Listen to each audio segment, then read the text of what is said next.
Oke. Halo, Assalamualaikum warahmatullahi wabarakatuh. Waalaikumsalam warahmatullahi wabarakatuh. Waalaikumsalam warahmatullahi wabarakatuh. Ya, gimana kabar kalian? Alhamdulillah baik. Baik ya. Oke, teman-teman kalian yang belum bergabung, silakan untuk segera bergabung ya. Kasih tahu ke teman-teman kalian. Sebelumnya, silahkan on kamera terlebih dahulu ya, anak-anak. Oke, ayo on kamera. Nah, ini ada Fadila sudah on, lalu ada Widya. Ayo yang lain silahkan on kamera. Ini masih banyak banget nih teman-teman kalian yang belum join, tapi nggak apa-apa. Kita mulai saja pembelajaran pagi hari ini ya, sambil menunggu teman-teman kalian gitu. Sebelum pembelajaran dimulai, kita berdoa terlebih dahulu. Berdoa mulai.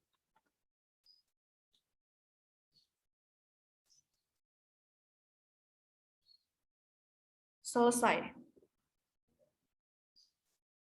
Oke. Sudah pada presensi semuanya ya? Di link?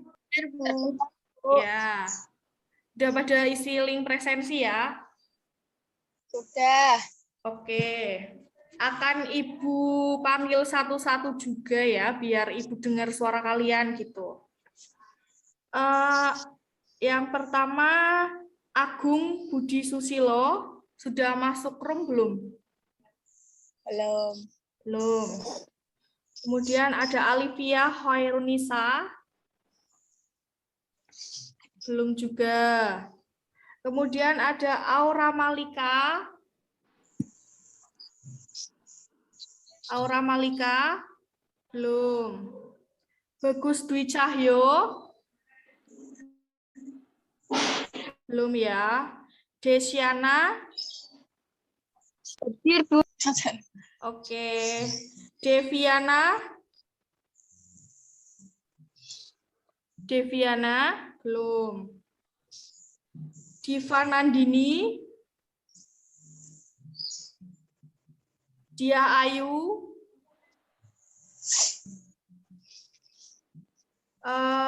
Dia Widya Astuti.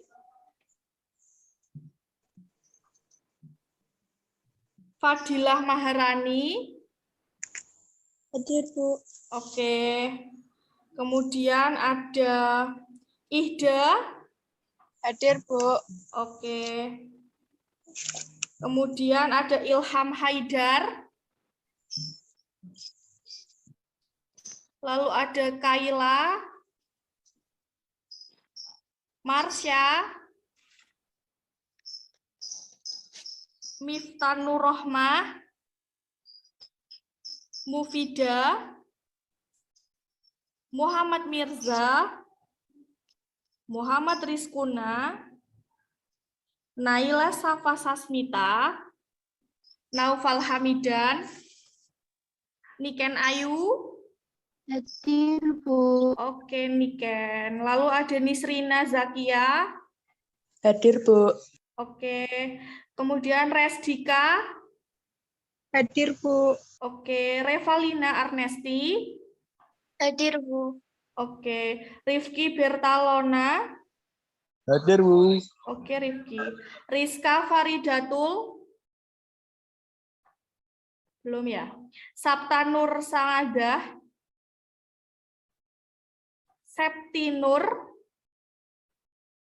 Septian Dwi. Cindy Farah. Sukma Fadilah. Sabita. Hadir. Oke, Sukma. Kemudian Widya Dwi. Hadir, Bu. Oke, Widya. Kemudian Zafira Tuhan Adinta. Ini masih banyak sekali gitu ya teman-teman kalian yang belum join. Silakan kabari ke teman-teman kalian untuk segera join ke Zoom gitu ya. Oke, kali ini kita akan belajar mengenai suku bangsa gitu. Silahkan buka LKS kalian halaman 18. Sudah? Wah, ini Fadila terlihat sedang membuka nih. Ibu share screen materinya ya. Sudah terlihat PPT-nya? Sudah ya. Oke. Kita akan belajar mengenai kelompok etnis dan suku bangsa di Indonesia, yaitu meliputi yang pertama itu definisi suku bangsa, kemudian ciri-ciri suku bangsa, lalu terbentuknya suku bangsa di Indonesia. Tujuan pembelajaran ini, kalian itu diharapkan mampu menjelaskan definisi suku bangsa dengan baik dan benar menurut pemahaman sendiri, kemudian mampu menjelaskan ciri-ciri suku bangsa dengan baik dan benar, dan yang ketiga, mampu menjelaskan terbentuknya suku bangsa di Indonesia dengan baik dan benar. Gitu. Nah, untuk persepsi awal, Ibu mau tanya ke kalian semua nih, apa saja suku bangsa yang ada di Indonesia? Coba Ida. Ida mendengar suara Ibu? Dengar, Bu. Nah, apa yang Ida ketahui terkait suku bangsa apa sih yang ada di Indonesia? Dan sama itu, Bu, suku bangsa. Enggak, yang Ida ketahui saja.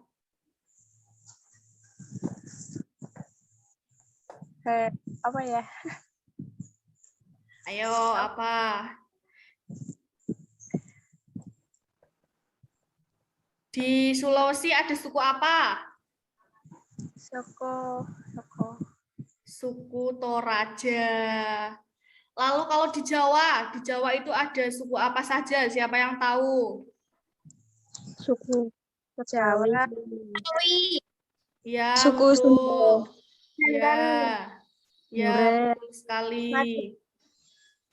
Ya, ada suku Baduy gitu ya, ada suku Sunda, kemudian ada suku Jawa, kemudian ada suku Samin juga. Nah,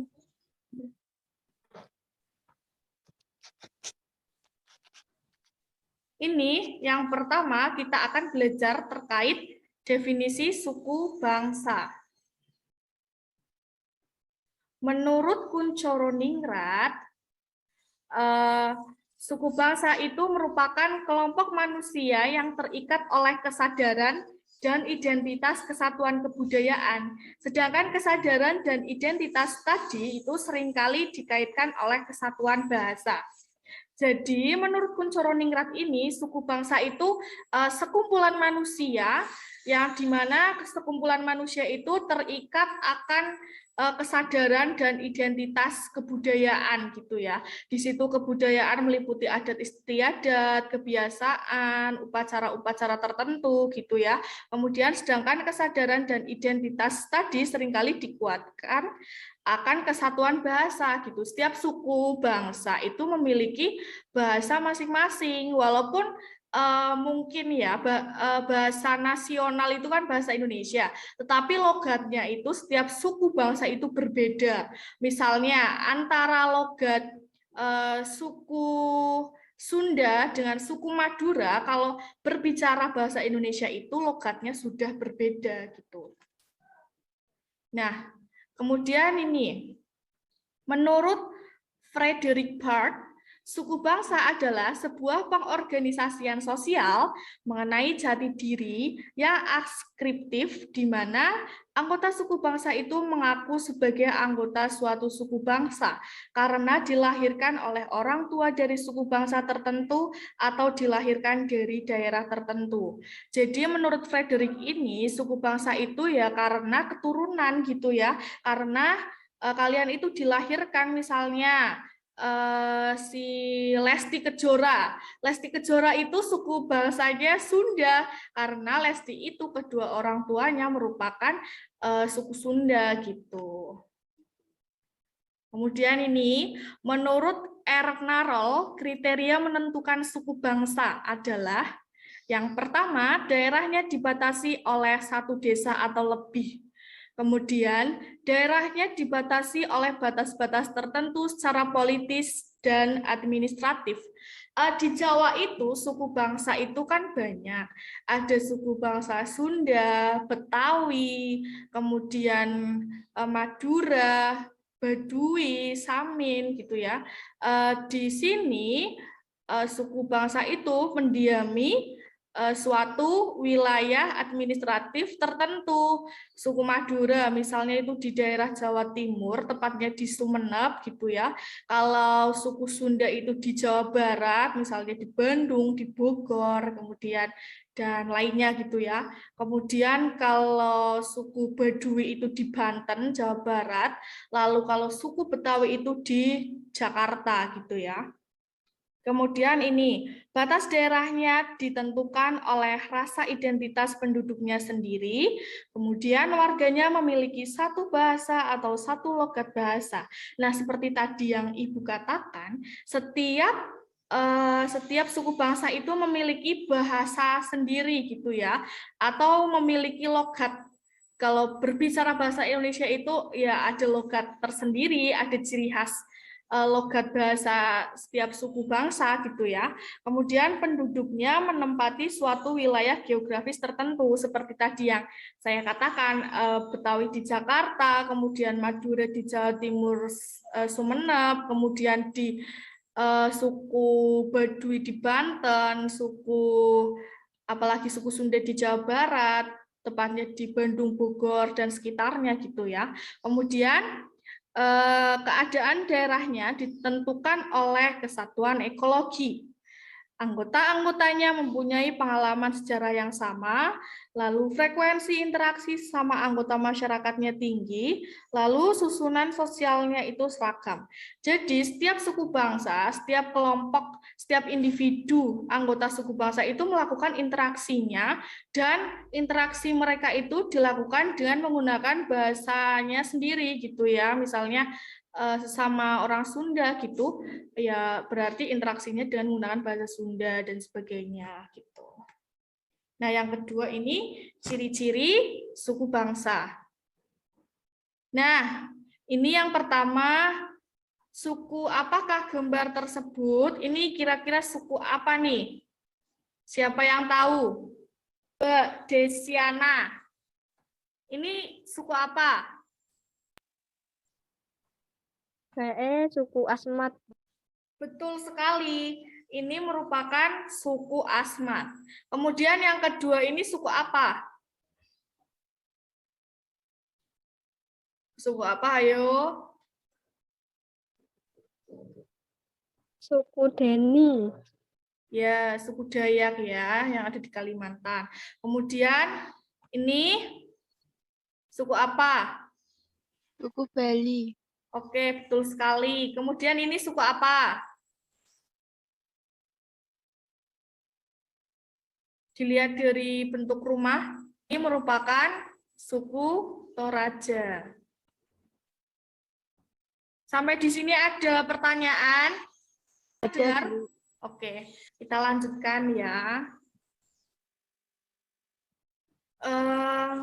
Nah, ciri-ciri suku bangsa secara umum itu yang pertama, adanya perbedaan ciri fisik dari warna rambut, warna kulit, dan sebagainya. Misalnya, suku Sunda itu ciri khasnya warna rambutnya hitam, kemudian rambutnya itu bentuknya lurus, dan warna kulitnya itu putih gitu ya. Tetapi kalau suku Asmat gitu yang ada di Papua, biasanya itu bentuk rambutnya ingkel, kemudian warna kulitnya hitam gitu. Kemudian yang kedua itu perbedaan bahasa. Suku bangsa di negara memiliki bahasa nasional tentu akan berbeda logatnya jika berbeda suku bangsa gitu.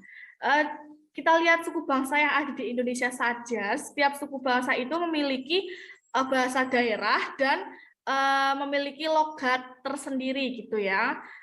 Misalnya seperti tadi yang saya katakan, antara Sunda dengan Madura gitu, logatnya itu berbeda jika ngomong bahasa Indonesia gitu. Kemudian Bali dengan orang Toraja juga beda ngomong logatnya gitu ya. Kemudian ini memiliki wilayah domisili. Suku Jawa itu di Pulau Jawa, suku Bali itu di Pulau Bali, suku Toraja itu di Sulawesi. Kemudian ini yang keempat itu perbedaan kebudayaan, kesenian, adat istiadat, dan sebagainya. Nah, kita lihat di video tersebut ya. Upacara ngaben adalah prosesi pembakaran mayat untuk mensucikan roh orang yang sudah meninggal di Bali. Prosesi diawali mengusung jenazah di dalam menara atau disebut bade dan kretek yang berjumlah ganjil untuk menunjukkan strata sosial di Bali. Kemudian jenazah diletakkan di tempat pembakaran berbentuk replika hewan sebagai simbol kehormatan mendiang. Khusus raja dan keluarganya disertakan patung naga raksasa berwarna merah dan keemasan sebagai lambang gengsi dan kewibawaan. Tidak ada isak tangis dalam ngaben karena diyakini akan menghambat perjalanan roh menuju nirwana. Upacara diakhiri dengan mengumpulkan abu jenazah ke dalam kelapa gading dan melarungnya ke laut. Nah, video tadi itu video mengenai apa? Ya, benar Ida. Ini itu merupakan Upacara ngaben, Bu. ya, betul sekali. Tadi itu upacara ngaben di Bali yang merupakan kebudayaan ciri khas orang Bali gitu ya. Upacara kematian ciri khas orang Bali. Video berikutnya itu kalian simak juga. Nah,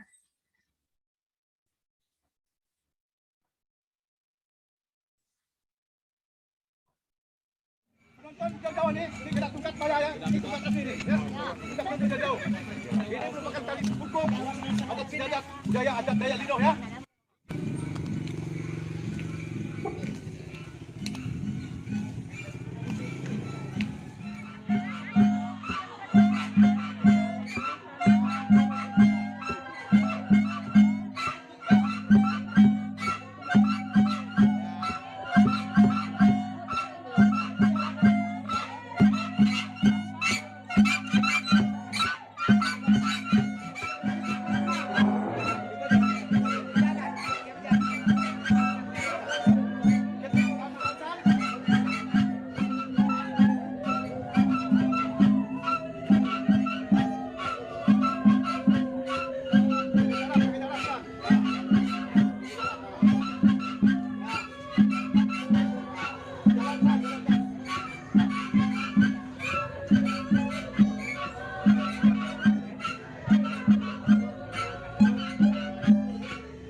Nah, oke. Tadi itu video yang kedua itu merupakan ritual adat penguburan mayat di suku Dayak, yaitu tarian bebukong, gitu ya. Tadi ada 7 orang yang menjadi bukong, yang dipilih secara acak itu dari pihak keluarga maupun bukan, gitu ya. Kemudian mereka itu bermalam selama 3 hari 3 malam. Tetapi kalau dahulu itu 7 hari 7 malam, gitu ya. Makan dan minum seadanya yang ada di hutan. Dan tidak boleh makan makanan yang digoreng gitu ya, harus makan makanan yang direbus gitu. Nah, nanti bebukong ini mengitari rumah duka gitu sebanyak 3 kali atau 7 kali, lalu membawa mayat ke tempat peristirahatan terakhir gitu. Kemudian kalau yang video pertama itu tadi itu terkait upacara ngaben di Bali berupa pembakaran mayat yang diyakini sebagai pensucian ruh gitu ya. Kemudian semakin tinggi menara itu berarti semakin tinggi stratanya. Abu itu kemudian dilarungkan ke laut. Jadi ini itu perbedaan kebudayaan antara suku Bali dengan suku Dayak gitu ya. Nah, selain itu, secara umum, suku bangsa itu memiliki ciri-ciri sebagai berikut. Yang pertama, berkembang biak secara tertutup dalam kelompoknya gitu. Ada suku bangsa tertentu yang melarang menikah dengan suku bangsa lain gitu ya. Jadi harus menikah dengan sama suku bangsa gitu. Kemudian mempunyai kebudayaan sebagai perwujudan dan cerminan nilai-nilai dasar. Misalnya di suku Jawa itu ada tari-tarian tertentu gitu ya, dan di situ menentukan, mencerminkan nilai-nilai bahwa orang Jawa itu lemah lembut dan sebagainya. Kemudian ini terdapat anggota yang mengenali diri sendiri dan mudah dikenali oleh kelompok lain. Misalnya kalian itu bertemu nanti ya, misalnya kalian sudah menginjak bangku perkuliahan, di sana itu sangat beragam suku gitu ya. Misalnya kalian bertemu dengan orang Toraja gitu ya, logat ngomong bahasa Indonesianya itu berbeda. Begitu pula dengan orang Papua gitu ya, dari ciri fisiknya sudah berbeda dan logat ngomong bahasa Indonesianya itu juga berbeda. Kemudian ini mewujudkan interaksi dan sarana komunikasi. Jadi tiap suku bangsa itu memiliki bahasa yang digunakan sebagai interaksi mereka gitu. Dan yang terakhir itu berada dalam sebuah wilayah komunikasi. Gitu. Setiap suku bangsa itu memiliki wilayah tertentu gitu, seperti tadi yang saya katakan, Sunda itu berada di Jawa Barat, Bandung, Bogor dan sebagainya.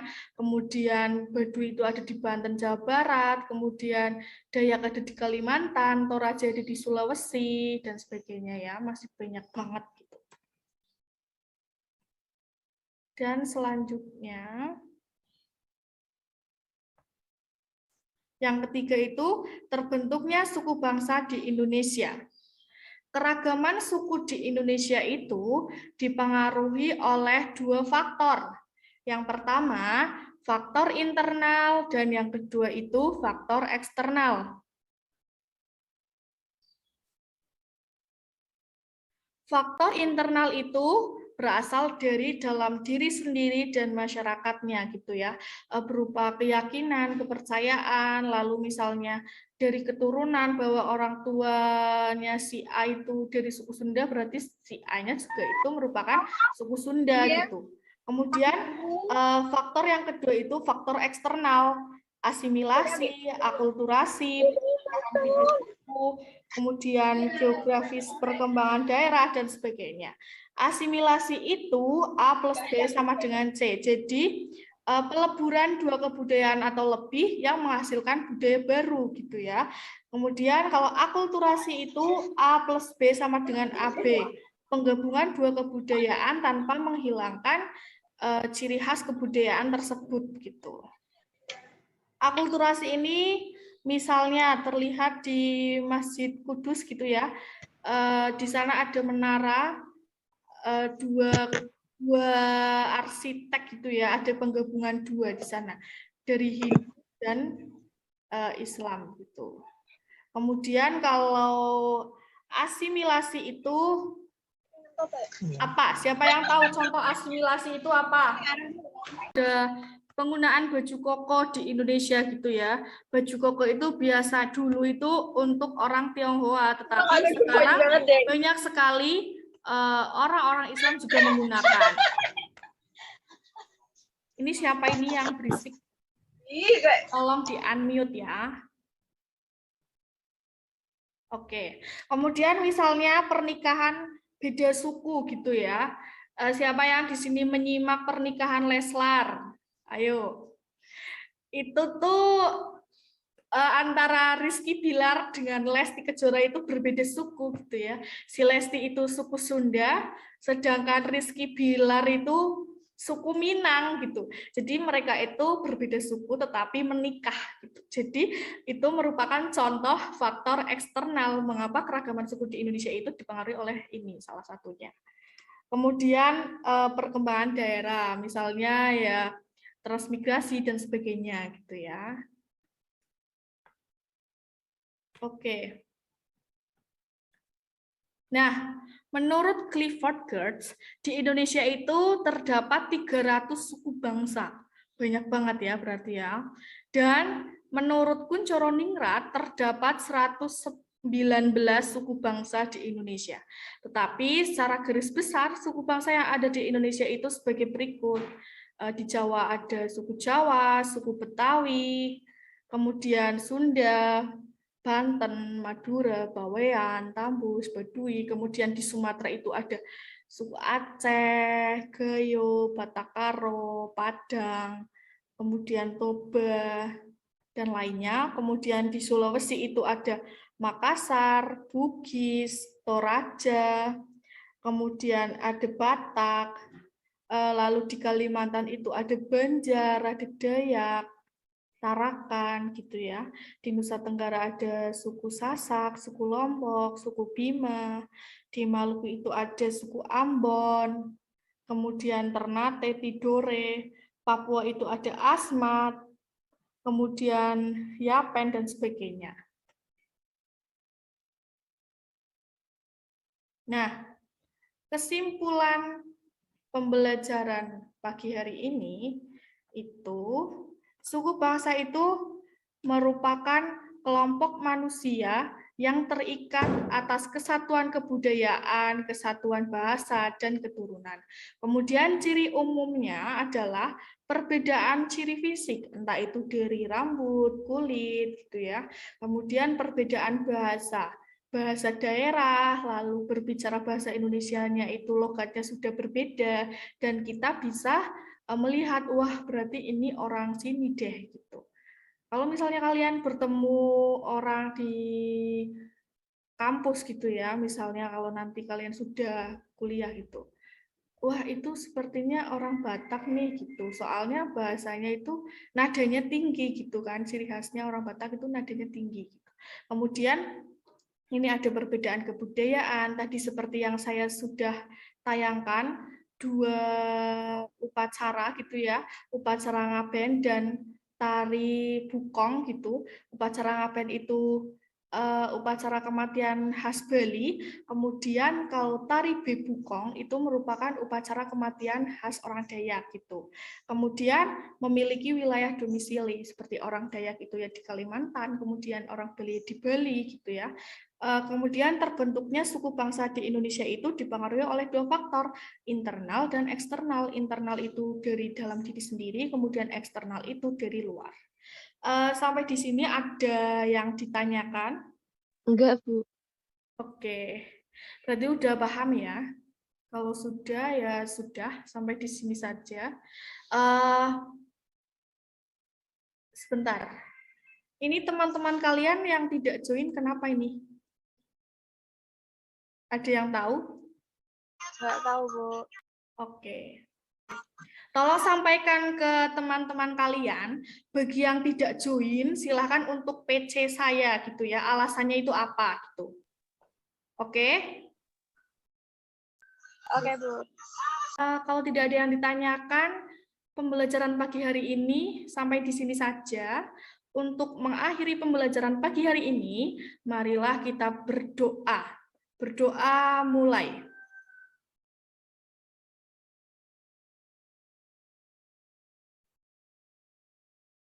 Selesai. Oke. Terima kasih atas partisipasi kalian semua dan maaf apabila ada salah kata dan kalian tetap jaga kesehatan di rumah ya. Oke, terima kasih. Wassalamualaikum warahmatullahi wabarakatuh.